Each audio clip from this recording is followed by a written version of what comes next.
The observation dome of Research Pod 6 hovered silently over the red canyons of Sector 19 Earth, hidden from primitive detection. Inside, the alien scientist known as Vel shivered with anticipation. Earth was raw, chaotic, and teeming with anomalies. Vel had cataloged over 600 species of terrestrial invertebrates in the past 3 weeks alone, most of them either poisonous or disturbingly reproductive. But today Vel was watching something far more intriguing. A human male. The subject code designate J7092 was unaware that he was being monitored. He moved with the cautious confidence of someone used to navigating rough terrain. His name, which Vel had intercepted through local audio signals, was Joren Taves. Age, 33 Earth years. Occupation, field technician for a geological survey company, contracted by Earth's newly established Interstellar Resource Committee. Joren wore a reinforced backpack, a dusty blue jacket, and a scanner unit on his left arm. Vel had been observing him for precisely 9 Earth days. The man's habits were consistent, his diet unimpressive, and his vocal outbursts at malfunctioning equipment were notable. Vel blinked all 3 eyes and refocused the lens. Joren had just slipped. The terrain had changed, unexpectedly loose shale giving way under his weight. His foot caught between 2 jagged rocks, and he pitched forward, his bare hand dragging sharply against a rusted fragment of an old meteor analysis station half buried in the dust. The metal was sun-heated and unforgiving. Vel zoomed in. Blood. Bright red, pulsing from a deep tear along Joren's palm and extending down his wrist. The human fell to his knees, clutching the injury, breath ragged. "Oh, come on," he shouted to no one. "Why is it always metal?" He fumbled at his belt pack, pulling out a stained cloth and pressing it to the wound. It soaked red in seconds. Vel stood motionless, recording everything. Internal cognitive routines flagged the event as high priority. This was an opportunity, a rare, unfiltered response to acute trauma. The perfect test for Vel's ongoing study on humanoid biological repair mechanisms. Joren groaned and shifted onto a rock, legs trembling. He exhaled sharply, attempting to wrap the cloth tighter. The pain in his face was unambiguous. Vel's translator interpreted it as both frustration and distress. The blood flow wasn't stopping. Vel turned from the monitor and activated the containment hatch. The time for passive observation was over. The pod descended quietly, cloaked in a low-frequency shimmer. Dust scattered in concentric spirals as the landing gear touched down half a kilometer from the injured human. Vel exited with a medikit slung over his shoulder and a translator node fastened at the front of his collar. Joren had slumped against a rock formation, eyes squinting toward the descending structure. "No," he muttered. "No, no, no. That's not a dust devil." Vel approached calmly, 3 limbs on the ground, the 4th holding the medikit. "Do not fear," Vel said clearly. "You are injured. I can assist." Joren blinked. His lip twitched. What?" "You are bleeding," Vel repeated. "Your dermal layer has torn. This is inefficient. May I examine your hand?" Joren narrowed his eyes. "You're an alien, right? Not just some hallucination from blood loss." Vel tilted his head. "I am not your hallucination. I am Vel. I study biological resilience. Show me your hand." Joren hesitated, then slowly extended it. The cloth was saturated, his grip weak. Vel scanned the wound. The tear spanned 7 centimeters with irregular edges. No bone involvement. Vel extracted a small transparent strip from the medikit, a flexible, adhesive bandage, prototype graded for multi-species use. "This will stabilize your dermal breach," Vel said. "It's a band-aid," Joren muttered. "You're gonna fix this with a band-aid?" Vel applied the bandage with practiced efficiency. The strip adhered instantly, sealing the wound. The bleeding stopped within seconds. Joren stared. Vel activated a small sensor. "Tissue regeneration has already begun. You may feel localized warmth." Joren leaned back, shaking his head. "That's impossible. That thing closed it up like it was never there." "It is not impossible," Vel said. "It is efficient. Your wound was not structurally complex. The bandage is engineered to mimic the dermal signals of your species and initiate closure." Joren grunted. Well, thanks. I guess that's better than bleeding out in the desert. Vel nodded. You are welcome. I will continue monitoring your recovery. You mean, you're just gonna follow me around? No. I will observe from a distance. Unless further intervention is necessary. Joren looked down at his hand. The pain had faded to a dull ache. All right, but maybe next time just say hi before descending from the sky like some sci-fi guardian angel. Vel recorded the phrase. Guardian angel. Noted. The next 3 days passed with cautious routine. Joren returned to his survey work while Vel observed from orbit. The bandage held perfectly. Minor inflammation resolved within 36 hours. Vel documented the rapid cellular response induced by the bandage's microfibers. But on the 4th day, something changed. Joren had climbed a narrow ridge to set a seismic probe. He moved slowly, favoring his left hand. The wind had picked up, sharp and gritty. As he reached to adjust the probe, the ridge gave way again, not a full collapse, but enough to twist his ankle hard. He cried out and collapsed, the probe clattering down the ridge. Vel was already en route. By the time Vel reached him, Joren was pale and sweating, his boot removed and lying in the dust. I didn't even fall that far, Joren hissed. But it hurts like hell. Vel scanned the joint. Swelling observed. Ligament strain suspected, but no fracture confirmed. I require a deeper analysis, Vel said. Remain still. A circular device unfolded from Vel's belt. It hovered, pulsing faint light over Joren's leg. Partial ligament tear, Vel announced. You will require immobilization and rest for approximately 4 Earth weeks. Joren groaned. For weeks? We're not even halfway through the survey.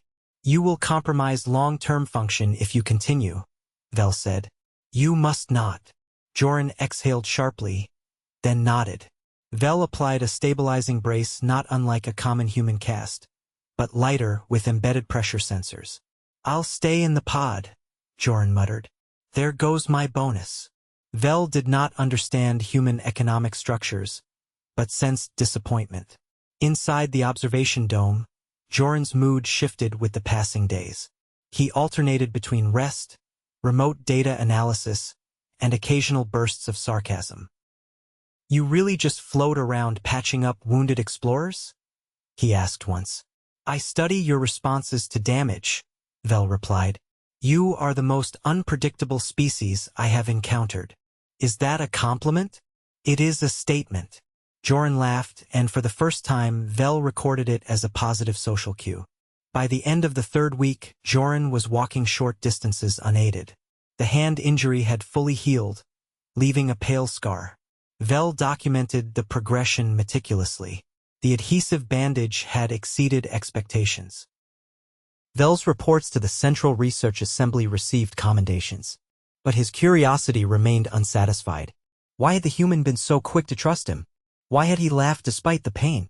One morning, as Joren knelt beside a rock formation with a datapad, Vel asked a question. Why did you not resist my aid? Joren looked up. You showed up when I was bleeding out in the desert. I wasn't in a position to argue. There was no fear? Of course there was, Joren said. But fear doesn't help when you're dying. Vel considered that. You assumed I meant no harm. I hoped, Joren said. And you had a band-aid. Vel blinked. You have great adaptability. I call it desperation, Joren replied. The survey was ultimately completed with a 2-week delay.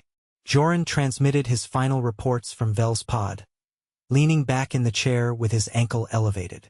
You know, he said, glancing at his still scarred hand, I'm gonna tell people an alien patched me up with a space band-aid. Will they believe you? Vel asked. Probably not, but I'll have the scar. Vel filed the last entry into his biological resilience study. Subject, Joren Taves. Species, human. Outcome, wound stabilization successful. Mobility restored. Psychological stability retained. Conclusion, species demonstrates high recovery potential when provided with minimal yet targeted intervention. Recommending further study. As Vel prepared for departure, Joren stood at the edge of the ramp. Thanks, Vel. For everything. Vel paused. You are welcome. Do not fall again. I'll try not to. The pod lifted, silent and invisible once more. Back on the orbital station, Vel submitted the final report to the Central Assembly. A simple adhesive bandage, applied to a torn dermal layer, had sparked countless questions about resilience, trust, and the curious strength of a fragile species.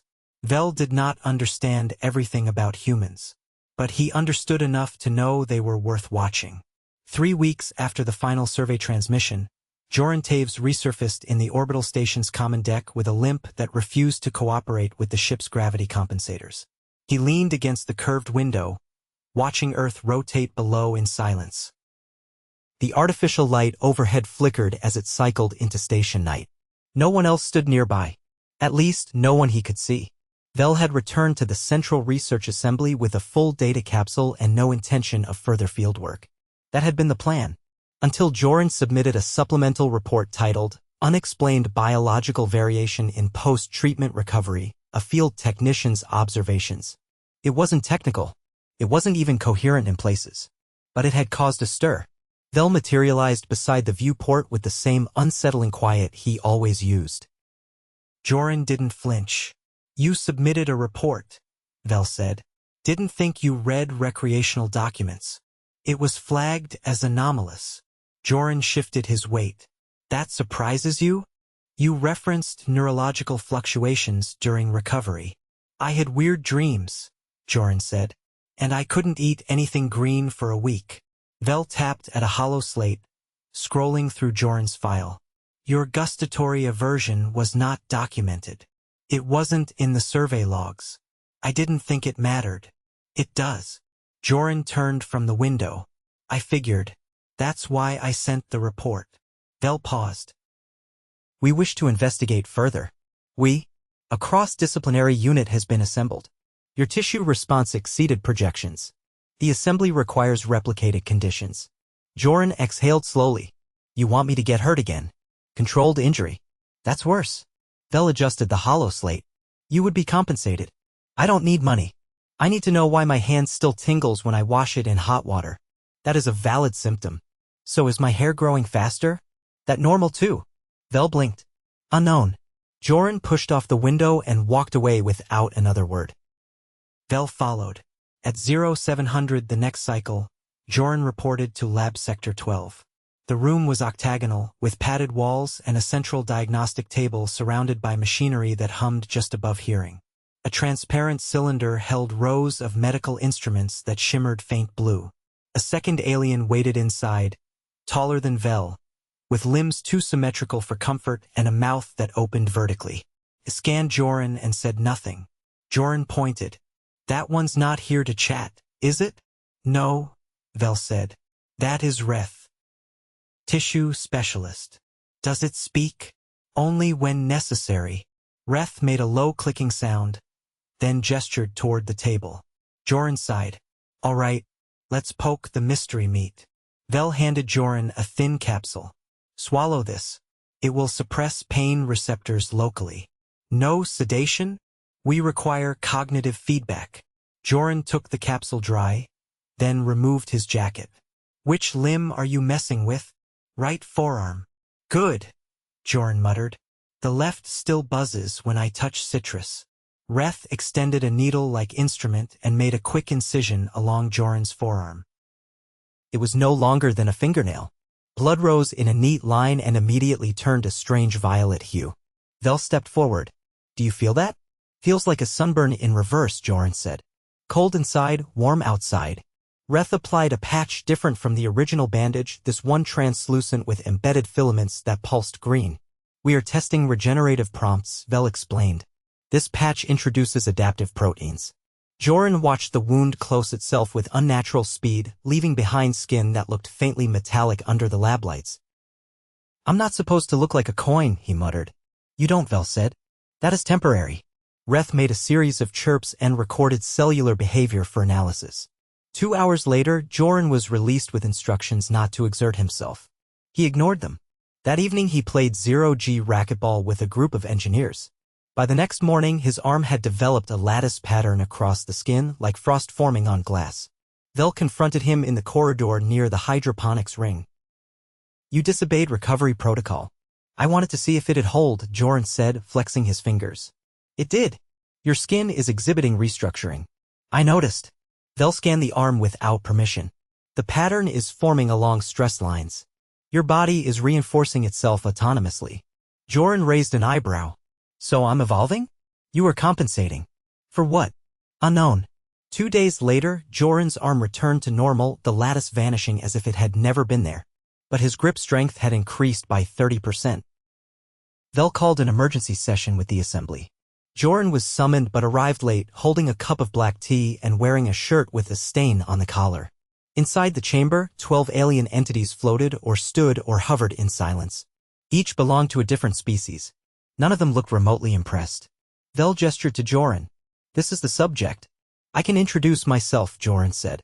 Hi. I'm the lab rat. The tallest delegate, a translucent being with internal organs visible through its skin, addressed him. You altered your recovery conditions.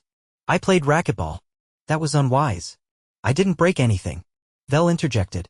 He demonstrated unanticipated structural compensation. Another delegate clicked mandibles together. This is dangerous. Do you understand what you are becoming? I was just trying to stay active, Joren said. I didn't ask for smart skin or whatever you're calling it. The patch was experimental, Vel clarified. We underestimated the subject's adaptability. The delegates murmured in overlapping frequencies. Joren scratched behind his ear. So what now? You want to take the arm off and study it separately? No, Vel said. We want to test it further. Define test. You will be placed in a simulated trauma environment. Joren stared. You want to throw me into a danger pit and see what breaks? Correct. I'll need better shoes. 3 days later, Joren stood in a chamber the size of a football field. The walls were featureless and matte gray. A door hissed shut behind him. From overhead, Vel's voice echoed. You will navigate to the far side. Obstacles will be introduced at random. Joren rolled his shoulders. You sure this isn't just a stress test for your processors? The floor shifted beneath him, part of it dropped away, revealing a trench filled with synthetic vines that writhed like living things. Joren jumped back in time, landing on a ledge that hadn't been there a moment ago. All right, he muttered. You're serious. A wall section dropped from above. He ducked, rolled, and came up coughing. The air had changed, now thicker, humid, and tinged with electric ozone. His hair stood on end. He scrambled forward, leapt a gap, and grabbed a suspended bar. As he swung, something sliced past his leg too close. Pain flared, brief and sharp. When he landed, he looked down. A shallow cut was already closing. Not healing. Sealing. He didn't stop. The terrain shifted again, this time into a steep incline of loose gravel. His boots slipped. He crawled the last few meters, panting. When he slammed his hand against the final panel, the room went still. Vel entered minutes later. Reth followed, examining Joren's leg. You healed mid-run, Vel said. Joren collapsed onto the floor. That was not a casual jog. Your circulatory response accelerated protein distribution, Vel added. Your body is learning. I'm not sure I consented to being a science experiment with legs. You did. I thought it would involve fewer death traps. Vel crouched beside him. You are not evolving. You are anticipating damage and preparing. Like a biological buffer? Like a species built for escalation. Reth clicked and recorded another data point. Joren lay still, chest rising and falling. Next time, he said. At least give me a helmet. Vel nodded. Noted. As the room reset itself, Joren looked up at the ceiling. So what happens when I stop getting hurt? Vel paused. Then we will have to find out what you become when nothing breaks you. 17 days after the obstacle chamber trial, Joren was summoned to the bioengineering wing at dawn, which he found insulting on principle. The corridors were empty at that hour, lit with low amber strips that made the floor look like it was perpetually glowing from beneath. He walked with a slight drag in his right leg, not from pain, but from stiffness he couldn't stretch out. His forearm, where the experimental patch had been applied, now bore a patch of skin smoother and denser than the rest, almost like synthetic leather fused with living tissue. Inside the lab, Vel was already present, flanked by 2 new figures that lacked any symmetry Joren could mentally organize. One of them had no discernible head, only a vertical slit in its upper torso that blinked like an eyelid. You changed the team, Joren said, eyeing them. That usually means something went wrong. The assembly introduced specialists for metabolic kinetics and immunological deviation, Vel replied. They have reviewed your latest scans. The changes are not stabilizing. They are amplifying. I haven't done anything different. You consumed fermented starch beverages 3 nights ago. How do you? There are sensors in the hydration dispensers. Well, that's just creepy. The specialist with the blinking torso moved closer and extended a limb that looked like a bundle of reeds. It hovered near Joren's chest for a full minute, then withdrew without a sound. She always that friendly? It does not communicate verbally, Vel said. But it has confirmed accelerated tissue replication in non-injured zones. You are generating redundancy. Redundancy. Spare systems. Your immune organs are duplicating cells that are not currently in use. It is not typical behavior. I didn't ask for bonus spleens. You do not have new organs. But the existing ones are reinforcing themselves. You are preparing for conditions you have not experienced. Joren rubbed his temples. I've been sitting in a lab and walking the perimeter twice a day. That's the opposite of stressful. You are adapting to anticipated trauma, Vel said. The pattern is escalating.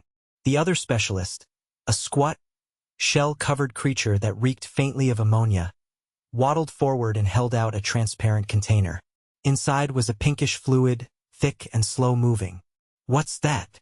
Your blood, extracted at midnight. It has formed new proteins. We do not recognize them. Do I need to be worried? No, but you need to make a decision. The assembly wishes to either halt or complete the process. Complete it. You will be exposed to a final, contained stress event. If your body stabilizes afterward, the process will be considered concluded. And if it doesn't, you may experience permanent alteration. Joren stared at the vial. This wasn't supposed to be permanent. You were not supposed to develop autonomous compensatory systems. What if I say no? Then you will be observed indefinitely for unprovoked escalation. The assembly does not consider that optimal. Joren looked at the blinking specialist. I don't trust that one. It is not designed for trust. After a pause, he nodded. Fine. Let's finish it. But no lava or vacuum chambers. The final test took place in a hollowed-out asteroid repurposed for gravitational anomalies. Joren arrived at the site 48 hours later, flanked by 2 drones and dressed in a thin, silver mesh uniform that clung like static. Vel walked beside him in silence. This is the only chamber in your possession that simulates gravitational inversion, Joren said. That's what you're throwing at me, right? Partially. You will be exposed to sudden shifts in mass orientation followed by controlled blunt force stimuli. Which is science speak for, we're going to flip you around and hit you with things. Correct. He stepped into the chamber. Its walls were tiled with sensors the width of coins. No visible cameras, just a faint hum that tickled the back of his teeth. Once inside, the door sealed with a sigh. Begin, Vel's voice echoed. The floor dropped an inch, then jolted upward. Joren's feet lifted, then slammed back down. Gravity reversed, pressing him onto the ceiling for 2 seconds before flipping again. He landed on his hands and knees. Heat flushed up the back of his neck. 2 cylindrical projectiles the size of bowling balls launched from opposite ends of the room. He ducked the first. The second clipped his shoulder, spinning him sideways. Pain lanced down his spine, but faded before he hit the ground. He rolled, grabbed the nearest wall seam, and pulled himself upright. His vision sharpened unnaturally.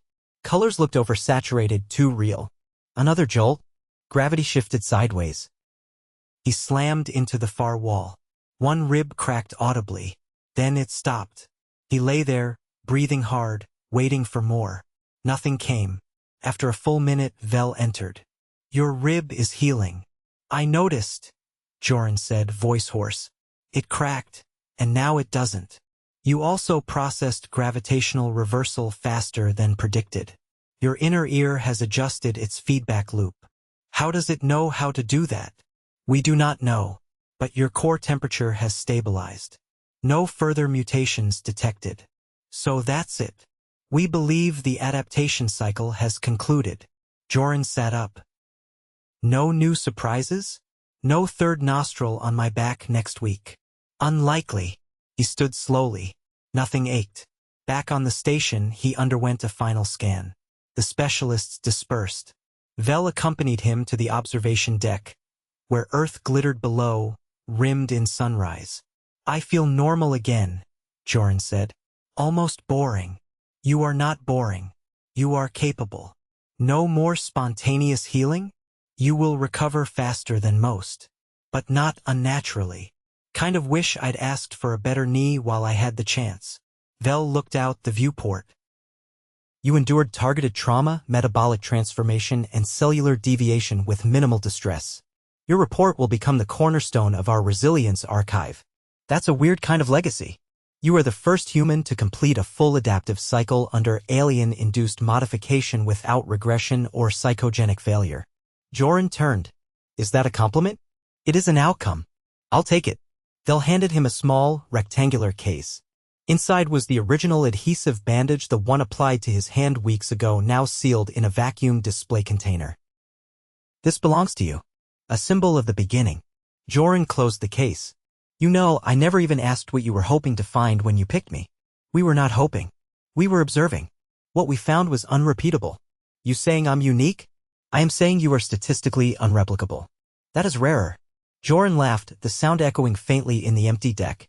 Well, glad to hear I'm a statistical miracle. You are a reminder, Vel said. That resilience is not simply repair. It is the refusal to remain unchanged. They stood there a while longer, watching the horizon curve beneath them like a promise. Joren eventually turned to go. He didn't limp,